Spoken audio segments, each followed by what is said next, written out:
মঞ্চে ডেকে নিচ্ছি, একটা হাতে হয়ে যাবে। তো উনি আসতে আসতে আমি পরীক্ষার্থীদের উদ্দেশ্যে দুইটা কথা বলতে চাই। এক, ওদের বিগত 2টা বছর ওদের সাথে কত স্মৃতি আছে বলা বাহুল্য। ওদেরকে আমি সন্তানের মতো, একদম সন্তানের মতো ওদেরকে আমি এই পর্যন্ত নিয়ে আসছি। ওদেরকে কখনো কোনো কিছুর অভাব বুঝতে দিই নাই। তো আলহামদুলিল্লাহ ওদের প্রস্তুতি যেভাবে হয়েছে আশা করছি ওরা ভালো করবে। সম্মানিত অতিথিবৃন্দ, শিক্ষার্থীবৃন্দ, শিক্ষক শিক্ষিকা মহোদয়, সবার প্রতি আমার বিনীত অনুরোধ থাকবে, আমার এই কোমলমতি শিক্ষার্থীদের জন্য আপনারা অন্তরস্থল থেকে দোয়া করবেন, ওরা যেন ওদের পিতামাতা এবং আমাদের স্বপ্ন পূরণ করতে পারে। তো ধন্যবাদ সবাইকে। এই পর্যায়ে বক্তব্য নিয়ে আসছে জনাব আব্দুল্লাহ আল মারুফ মহোদয়। আমি বিনীতভাবে আহ্বান করছি আব্দুল্লাহ আল মারুফ মহোদয়কে তার মূল্যবান বক্তব্য দেওয়ার জন্য।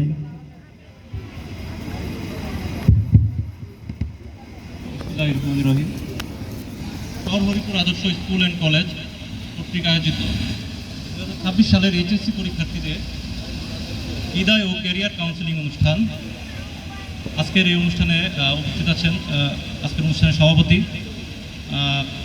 উপস্থিত আছেন অনুষ্ঠানের বিশেষ অতিথিবৃন্দ, উপস্থিত আছেন আজকের এই বিদ্যালয়ের সম্মানিত শিক্ষক শিক্ষিকাবৃন্দ, আর উপস্থিত আছেন অভিভাবকবৃন্দ এবং আজকের এই অনুষ্ঠানের মধ্যমণি আমার প্রাণপ্রিয় শিক্ষার্থীবৃন্দ। সবাইকে জানাই আসসালামু আলাইকুম।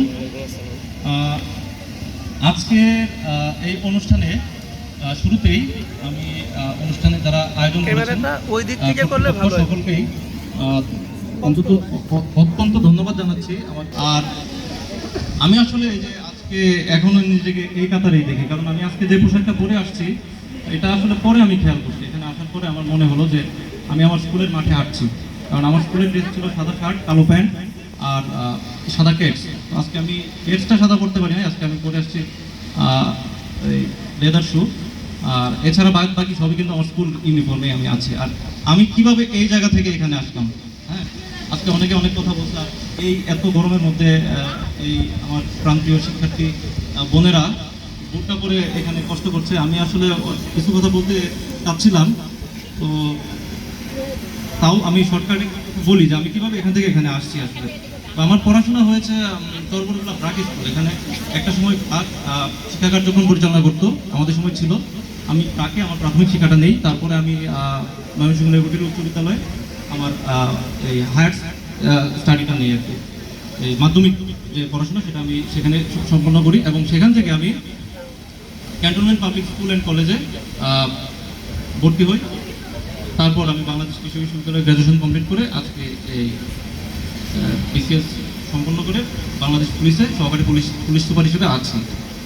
তো আমার জার্নিটা আসলে এতটা স্মুথ ছিল না। তার আগে আমরা যখন পাবলিক ইউনিভার্সিটিতে ভর্তি হই, এই চরাঞ্চলে এই নদীর এই পারে যারা বিভিন্ন পাবলিক ইউনিভার্সিটিতে আছে তাদের নিয়ে Brahmaputra public university students association নামে একটা অ্যাসোসিয়েশন তৈরি করে কয়েকজন কৃতি শিক্ষার্থী, আমিও ওই অ্যাসোসিয়েশনের একজন সদস্য ছিলাম। ওই অ্যাসোসিয়েশনে গিয়ে আমি একটা জিনিস দেখতে পাই, আমার এই জয়বাংলা বাজারের এই পাশে আমি ছাড়া আর কেউ নাই। ওইদিকে অনেকেই আছে, বিভিন্ন ইউনিভার্সিটিতে পড়াশোনা করছেন তারা, ঢাকা ভার্সিটি, তারপর আমার বাংলাদেশ, তারপর জাহাঙ্গীরনগর আছে বিশ্ববিদ্যালয়, বিভিন্ন বিশ্ববিদ্যালয় আছে, কিন্তু এই পাশে কেউ নাই। এইটা একটা আমি দেখতে পাই। আর আরেকটা জিনিস, আমি এই বাংলাদেশ পুলিশে আসার আগে, ক্যাডার হওয়ার আগে